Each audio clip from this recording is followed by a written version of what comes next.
Hello and welcome to another edition of Motor Cars Enthusiasts. Right off the bat on the old show today, Kia's in the news, and for a reason that I can't ever remember this actually happening before, Kia's actually hired a musician to pen some music for the company. And this music is going to be used in everything Kia. They're going to use it in their television ads, their radio ads, not to mention on their website. Anytime you call the dealership itself, when you get put on hold, it's going to be playing. It's going to be used actually in the automobile itself, in future Kia automobiles. Maybe in the startup and stop type feature, you're going to hear a little bit of this music. And even, in fact, Kia's planning on selling it as a ringtone for your mobile device.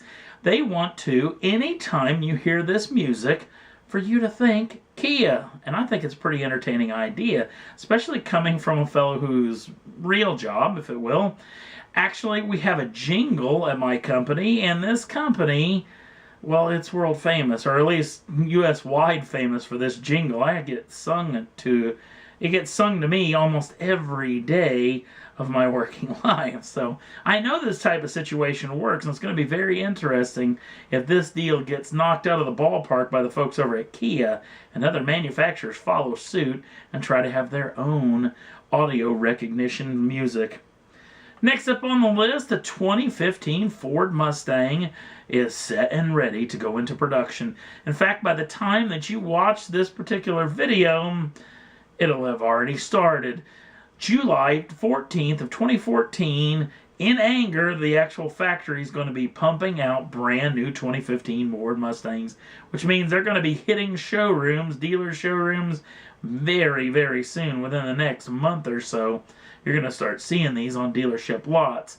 Not to mention, coming up in the fall, there's actually going to be the run on the brand new convertible version of the brand new Mustang, and it will get started up in the fall, and with late fall, early winter, you're going to be able to get your hands on a brand new convertible version of the brand new Ford Mustang. Very exciting times. I've seen the convertible version. I have yet to see the hardtop version in the flesh, so cannot wait to see one of these in dealer showrooms.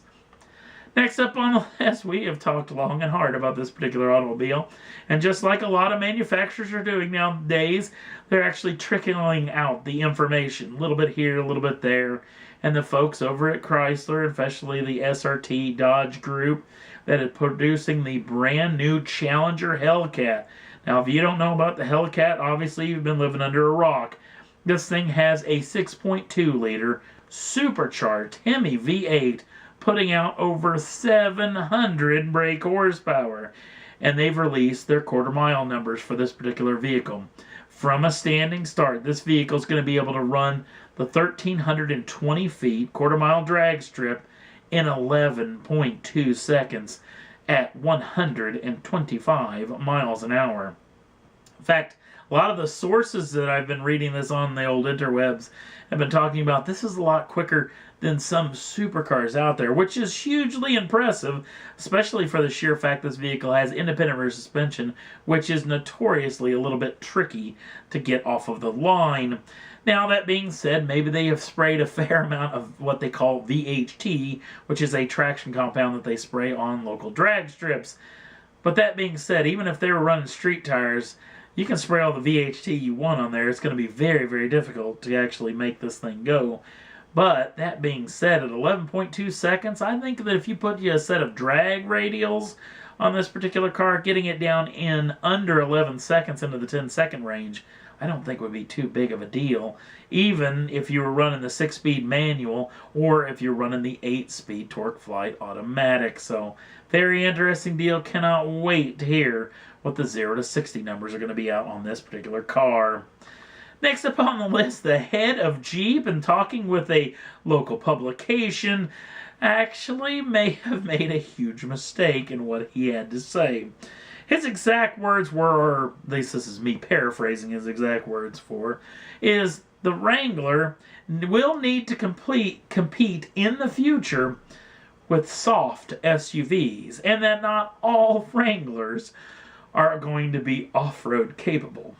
This is probably the most bizarre thing I have ever heard especially when it comes to one of these niche type automobiles. If you don't know too much about the Jeep Wrangler, it is notorious. When people think of the Jeep, they think about this particular model. The body style has very little changes from way back in the day. And in fact, the underneath of the vehicle has changed very little from way back in the day as well. The only thing that really has changed has been some of the suspension settings, going from full-on leaf springs to coilover multi-link setup. Now, this particular vehicle has live front and rear solid axles underneath this machine. There's been a lot of rumors floating about that it's going to get front wheel independent suspension or four-wheel independent suspension. Now, there's also talking about a little bit of boosting power, maybe some turbocharged units going into this, particular as far as the power plant is concerned. Also, a lot of talk that some lightweight stuff is going to happen. Maybe this vehicle could be the next generation of the all-aluminum bodywork, much like the brand new F-150 is going to be.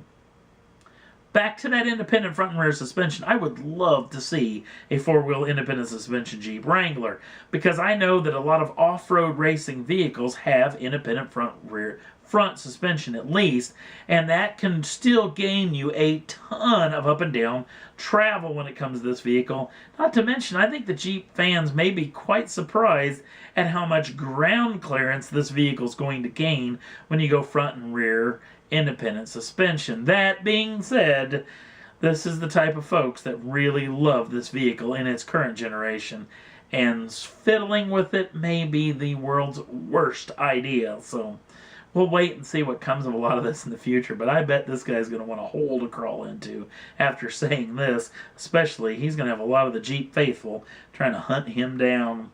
Next up on the list, the Fast and Furious franchise, the 7th generation of this particular film, is actually done and in the can and will be heading off to the editing bays. All filming was done over the past several days. Now, obviously, this film and the franchise has a sad part of the ending, especially after the passing of one of the main characters, that is Paul Walker, who actually passed away in an automobile accident late in the year of 2013, actually in the middle of filming of this particular franchise. Now, his brothers actually stepped up to the plate and actually got the rest of the filming done. You'd be very, very surprised to see how much at least one of his brothers looks almost identical to him, at least if you don't look directly at him, at least. That being said, this is a very interesting situation. What's going to happen with this franchise moving forward? A lot of the folks inside the franchise says it's moving forward in a big way, that the 8th film and the 9th film are already in the pre-production stages, and in theory a lot of the folks are going to be back as far as the cast is concerned. Obviously the cast going through some of the most difficult times, along with all the folks behind the scenes as well, after the passing of Mr. Walker. But they're talking like this franchise is going to move forward, and the 7th generation of this film will hit theaters on April 4th of 2015. This film will be out in movie theaters, at least in the United States. We'll see what some of the later dates come out for the rest of the world. But very sad situation, but also somewhat of a happy situation, completing a movie that may not have been finished altogether. And that's all there was that I thought was worth talking about for this edition of Motor Cars Enthusiasts. If you want to jump on over to the Facebook page, the link's down in the show notes. In fact, there's a really cool videos. The folks over Jaguar Land Rover have actually put up together a little augmented reality situation where they're actually projecting stuff up on the windscreen, much like Forza Motorsports or Gran Turismo, where actually the racing line could actually be shown off if you're on a racetrack, ghost cars if you're got a buddy that's actually run a quick lap time or your quickest lap time, not to mention the braking zones and everything and the desired line around the track. Pretty slick little situation, all projected up onto the windscreen. You have to check it out to see it, to believe it. Also, if you want to subscribe to the channel, you can do so at any time and get the first dibs on the brand new shows as soon as they come out. I thank you for watching, and we'll see you again real soon.